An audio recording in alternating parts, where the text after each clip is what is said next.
بنورنا الدنيا وننشر في الفضاء أملا ونعلي عزم همتنا فمن طلب العلا وصل. بسم الله الرحمن الرحيم. الحمد لله رب العالمين والعاقبة للمتقين والصلاة والسلام على سيد الأنبياء والمرسلين سيدنا وحبيبنا وحبيب رب العالمين محمد وعلى آله وأصحابه ومن هدى بهديه إلى يوم الدين.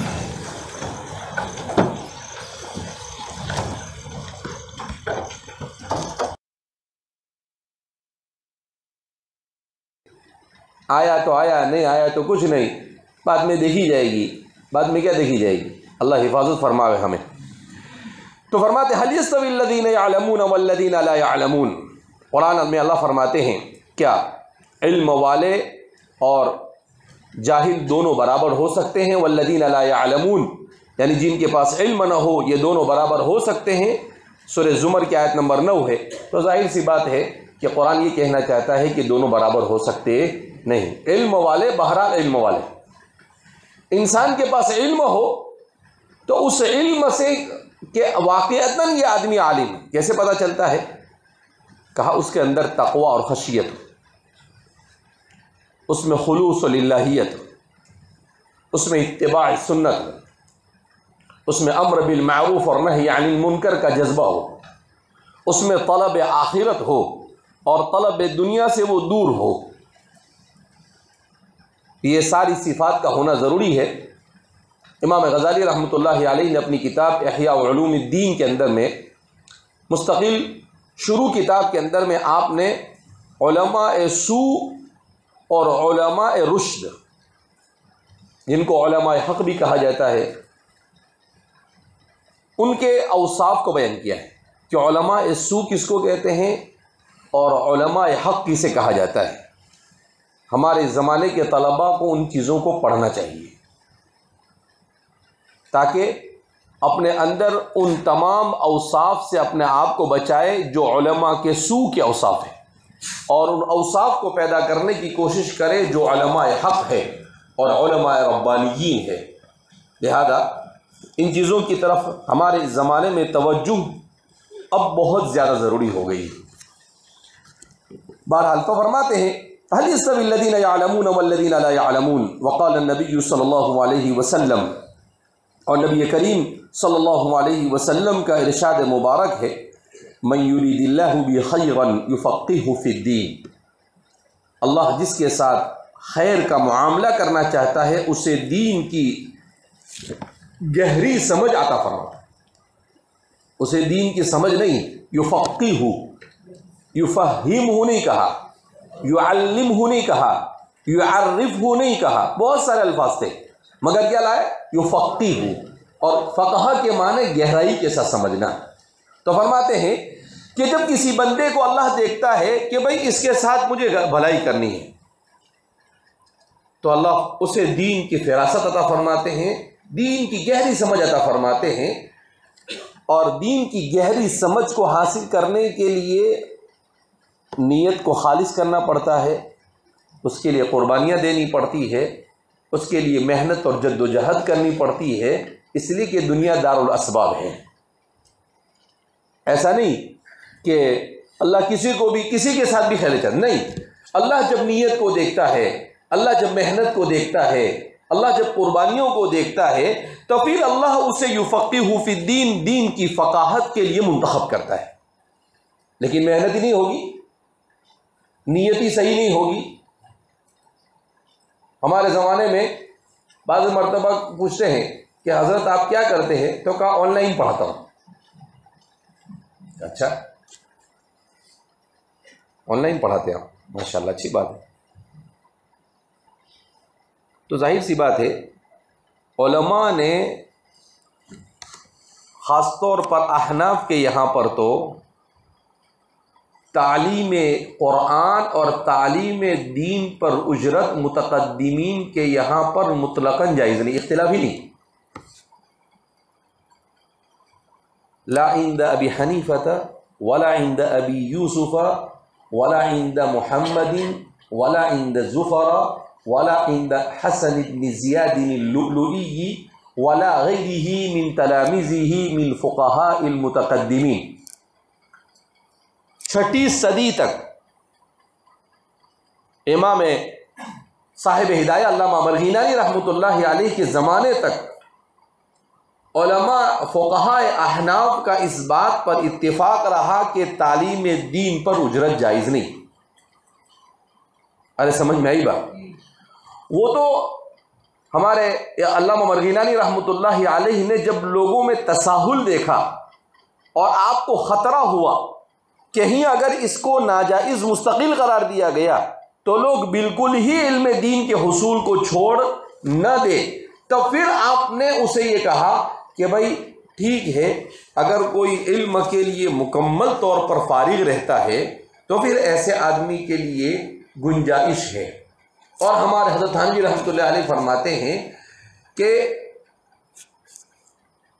اس سے یہ سمجھ میں آتا ہے کہ عالم کے لیے اجرت تو جائز نہیں، عالم کے لیے اجرت تو جائز نہیں، اس کے لیے جس جواز کو ذکر کیا گیا ہے اور اس کی جو علت بیان کی ہے اس سے پتہ چلتا ہے کہ وہ نفقہ ہے امت پر، وہ اجرت نہیں، کیونکہ اتنی وعیدیں ہیں اجرت اعلی تعلیم القرآن وغیرہ کے اوپر کہ اسے تو آپ جائز کہہ ہی نہیں سکتے۔ اسی لیے حضرت تھانوی نے تو اس سے نفقہ کہا ہے، کہا جیسے عورت کا نفقہ شوہر پر حبس وقت کی وجہ سے یہ ضروری ہے کہ عورت پر ضروری ہے کہ وہ اپنے شوہر کے گھر کی ذمہ داری اٹھائے اور ہوم منسٹر بن کر رہے، وہ ہوم منسٹر ہے کہ بھئی گھر کا سب کچھ اسے دیکھنا ہے، بچوں کی تربیت کرنا ہے، بچوں کو تعلیم دینا ہے، گھر کا سارا کاروبار سنبھالنا ہے، جتنی بھی گھر کی ذمہ داریاں ہیں وہ، تو اب اس کی وجہ سے اس کے پاس وقت نہیں ہے کہ وہ باہر جا کر کما سکے، اس لیے شوہر پر نفقہ ہے۔ کہا بالکل ایسے ہی علماء چونکہ ان کے پاس وقت نہیں ہے کمانے کے لیے اور وہ امت کے لیے محبوس ہے تو امت پر ضروری ہے کہ وہ ان کا نفقہ برداشت کرے، امت پر ضروری ہے کہ اس کا نفع کیا کرے، برداشت کرے۔ اسی لیے لکھا ہے کہ جو تنخواہ ملے اس میں سے ضرورت کے بقدر ہی لے۔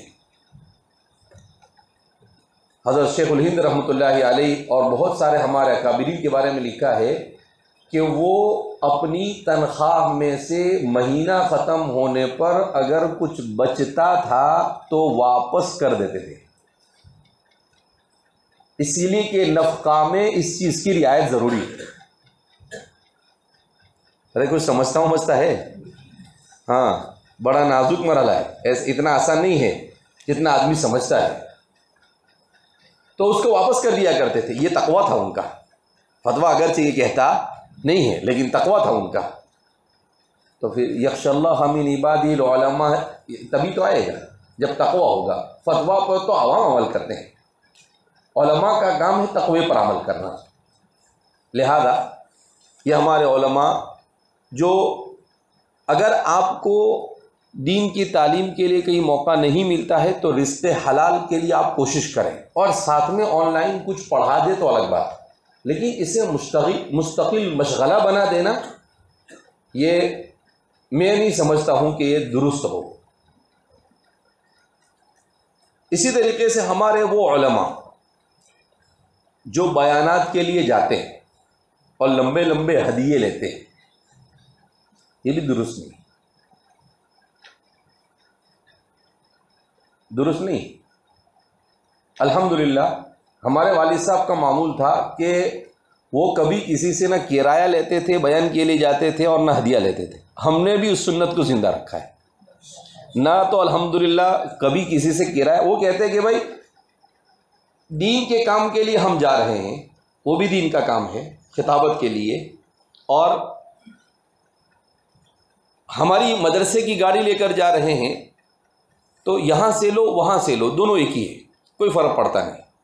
لہذا اس بنا پر کہا کہ بھائی تو الحمدللہ ہم نے بھی اس بات کو کیا باقی رکھا ہے۔ تو اس لیے آدمی خطابت بھی سیکھے تو اس میں نیت نہیں کرنی چاہیے کہ لمبا لمبا ہدیہ ملے گا. بعض مرتبہ بہت تکلیف ہوتی ہے، افسوس ہوتا ہے کہ ایک مرتبہ ایک جگہ پر جانا ہوا تو ابھی تو پہنچے نہیں، 5 منٹ نہیں ہوئی اور لفافہ لے کے آ گئے. میں نے کہا بھائی دیکھ، میں لفافے کے لیے آتا نہیں، معذرت چاہتا ہوں، اگر آپ کے یہاں پر یہ طریقہ ہے تو یہ قابل اصلاح ہے. اگر بیان کے لیے ہدیہ بھی دیتے تو کم سے کم بیان تو کرنے دے اس کو، بیان سے پہلے کیا پکڑا دیتا ہے. تو یہ بہت غلط طریقہ ہے کہ آدمی، ہمارے زمانے میں علماء کی جو وقعت کم ہو گئی ہے اس کی ایک وجہ یہ بھی ہے کہ ہر چیز کے پیچھے پیسہ چاہیے. تو ظاہر سی بات ہے ایسا کیسے چلے گا؟ یہ تو انتہائی غلط ہے. یہ حضرت کہاں غائب ہو گئے؟ خیریت؟ کافی دیر سے آپ استراحت میں ہیں. یہ مقام استراحت نہیں، مقام تیقظ ہے. کتاب لے کے کھڑے ہو جائیے. اتنا آرام سے سو رہے ہیں جیسے ایسا لگ رہا ہے کہ نانی کی گود میں سر رکھ دیا ہو اور نم کا نومت العروسی، دلہن کی طرح سو جا. ایسے سو رہے، دنیا و ما فیہا سے بالکل بے خبر. یہاں کیا ہو رہا ہے؟ یہاں پریشان ہے من یرید اللہ بہ خیرا یفقہہ فی الدین کو سمجھانے میں، اور آپ پر کوئی ٹینشن نہیں ہو. حضرت آپ لنا اعمالنا ولکم اعمالکم، آپ اپنا کام کرو ہم ہمارا کام کرتے ہیں. کہ آپ اپنا چلاتے رہو، ہم ہمارا کیا کرتے رہتے ہیں؟ سوتے رہتے ہیں.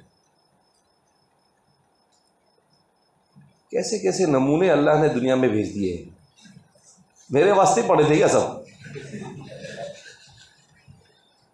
کتنی دیر سے سوچ رہا، میں سو رہا تھا، میں بالکل میرے سر پر برف رکھ کے بیٹھا، بولا چلو ابھی اٹھ جائے گا ابھی اٹھ جائے گا، لیکن اٹھنے کا نام ہی نہیں لیا. اس کے آزو بازو والے، ارے بھائی دائیں بائیں ذرا تو یوں تو کرے، اس کو اٹھاوے تو صحیح. ہاں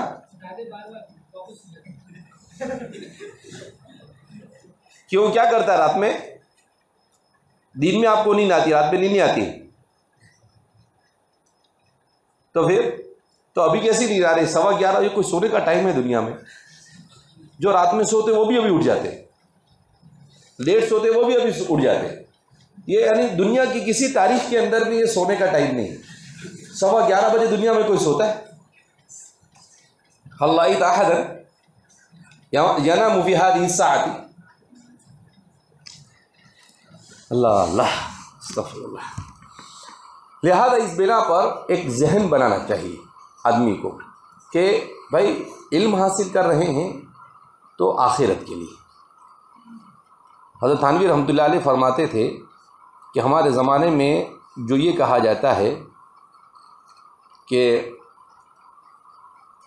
علماء مالدار ہونا چاہیے، کہا نہیں، جس مذہب اور جس دین کے علماء مالدار ہو جاتے ہیں وہ مذہب کا کباڑہ نکل جاتا ہے. کہا علماء کو تو فقیر ہی رہنا چاہیے، ضرورت کے بقدر دنیا ان کے پاس ہو کافی. اس لیے ہمارے علماء نے ضرورت سے، کیوں؟ حضرت علی فرماتے تھے کہ اللہ رب العزت نے دنیا کو عامت الناس اور مالداروں کے لیے بنایا ہے، اور علماء تو آخرت کے لیے ہے. فَكُونُوا أَبْنَاءَ الْآخِرَةِ وَلَا تَكُونُوا أَبْنَاءَ الدُّنْيَا. لہذا اس بنا پر اگر عالم ہونے کے بعد بھی انسان کے پیش نظر دنیا دنیا دنیا دنیا ہی ہو تو ایسا علم یہ انسان کے خلاف حجت بنتا ہے، نجات کے بجائے حجت بن جاتا ہے. تو اس لیے اس مینٹلٹی سے ہمارے علماء کو نکلنے کی سخت ضرورت ہے کہ ہم لوگ صرف دنیا کے پیچھے، علماء دنیا کے پیچھے دوڑیں. انتہائی افسوس کا مقام ہے. ایسے کبھی کبھی فون آتے، کہا کہ حضرت فلاں عالم آئے 25,000 روپے دیے تو بولے کم ہے، اتنے سے کیا کام چلے گا؟ بولے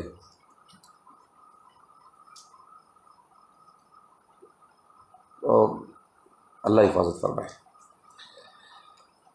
وقال النبی صلی اللہ علیہ وسلم من یرید اللہ بہ خیرا یفقہہ فی الدین وانما العلم بالتعلم، علم تو تعلم ہی سے حاصل ہوتا ہے۔ بعض نے تعلیم کہا ہے، کہا یہ علم دین ہے، یہ مستند علماء سے حاصل کیا جاتا ہے، یہ صرف کتابوں کی سیلف اسٹڈی سے حاصل ہوتا۔ رسول اللہ صلی اللہ علیہ وسلم کو بھی جبریل نے سکھایا اور اللہ نے سکھایا، حضرات صحابہ نے بھی رسول اللہ صلی اللہ علیہ وسلم سے سیکھا، اور ان کے بعد کے ادوار کے علماء نے ہمیشہ علماء کی صحبت میں رہ کر علم کو سیکھا ہے۔ لہذا البانی صاحب کی طرح سیلف اسٹڈی کر کر آپ محدث کبیر بن سکتے نہیں۔ مودودی صاحب کی طرف سیلف اسٹڈی اردو کی چند کتابوں کو پڑھ لینے سے آپ مفکر اسلام بن سکتے نہیں۔ ایسی بہت سارے ہمارے زمانے میں تو نمونے ہی نمونے، محمد علی مرزا ہے اور بہت ایسے مل جائیں گے آپ کو، انہوں نے کوئی علماء سے علم نہیں حاصل کیا۔ جاوید احمد غامدی ہے،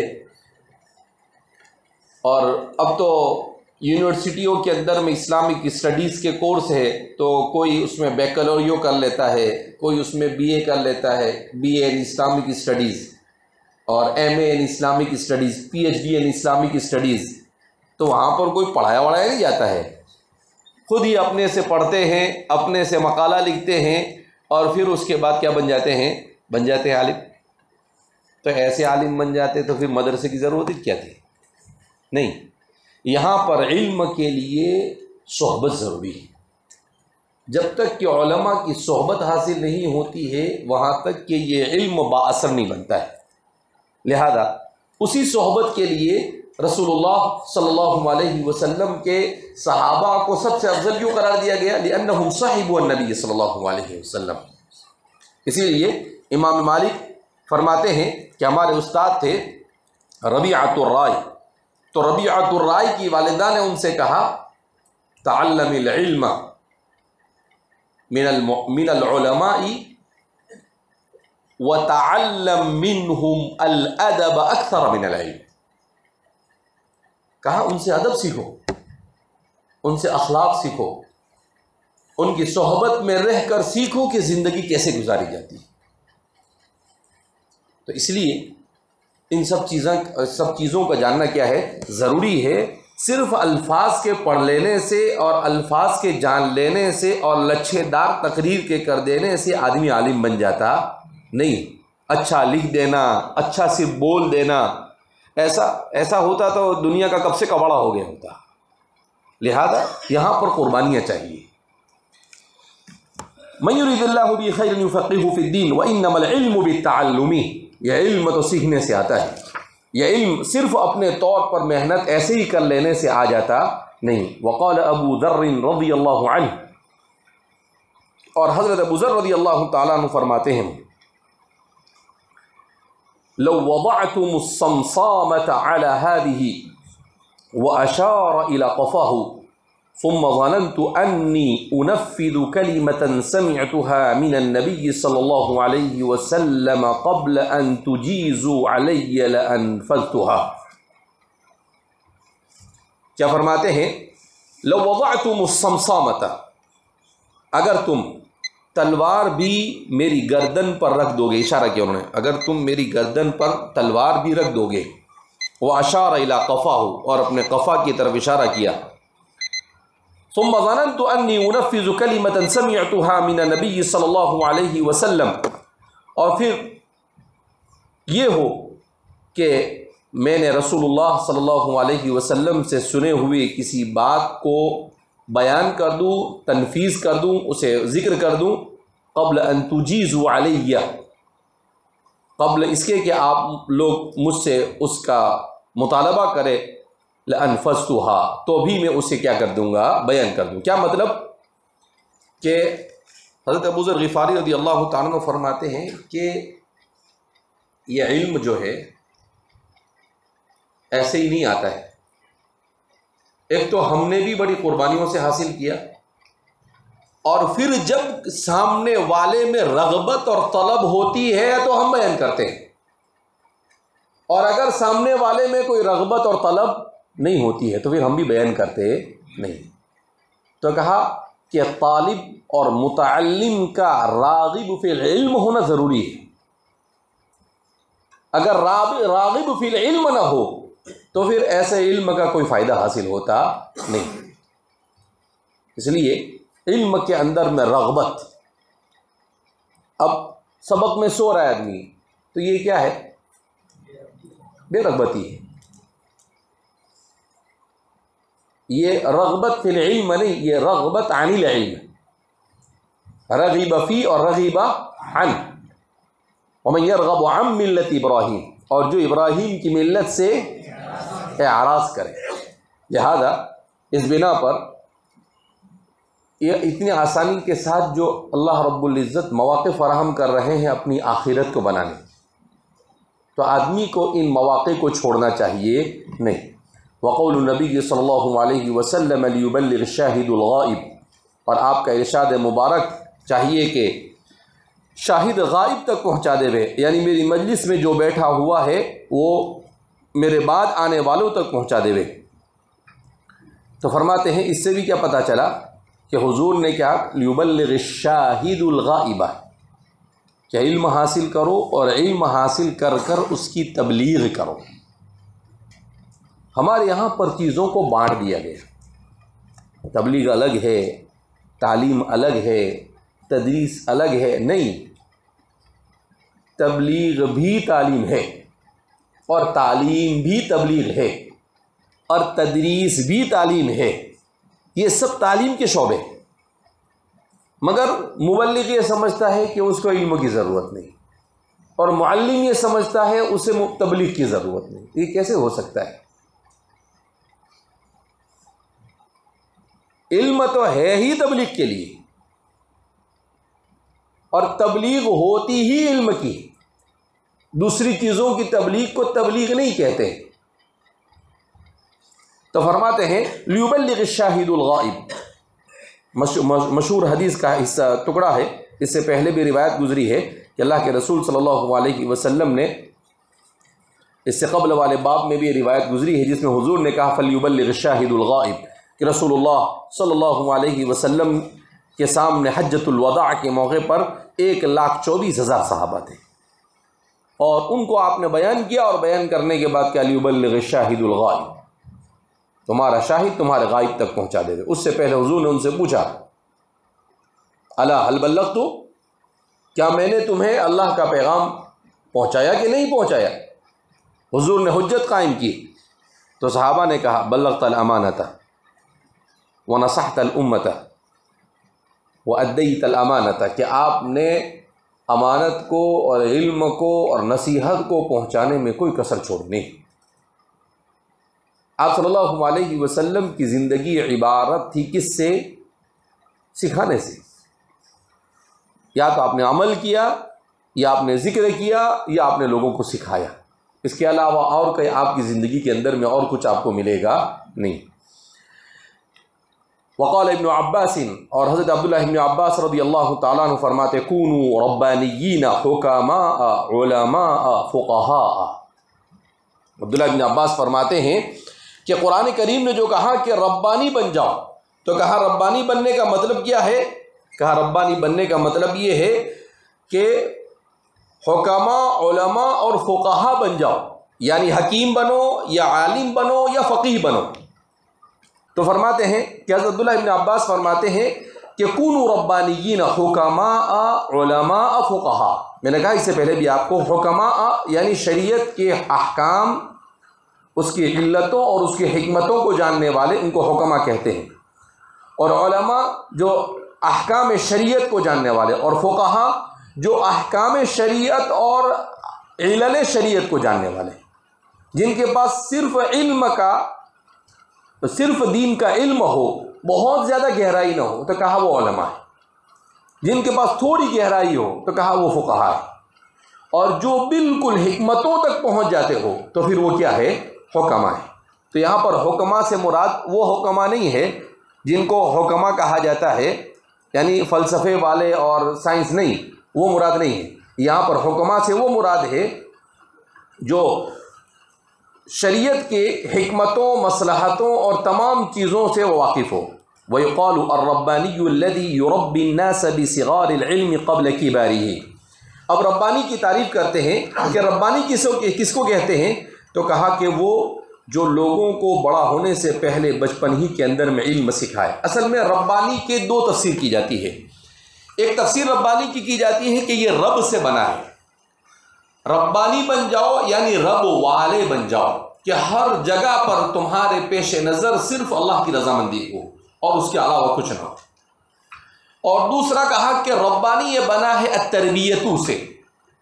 امام بخاری اس کو بیان کر رہے ہیں، دوسرے کو وہ ان کے یہاں پر بہتر سمجھ رہے ہیں کہ کونوا ربانیین، کہا کہ ربانیین بن جاؤ. یہ کہا گیا، اس کا مطلب یہ ہے کہ تم بچپن ہی میں لوگوں کو علم سکھاؤ تاکہ وہ بڑے ہونے کے بعد ان کے اندر بھی صفت ربانیت پیدا ہو جائے.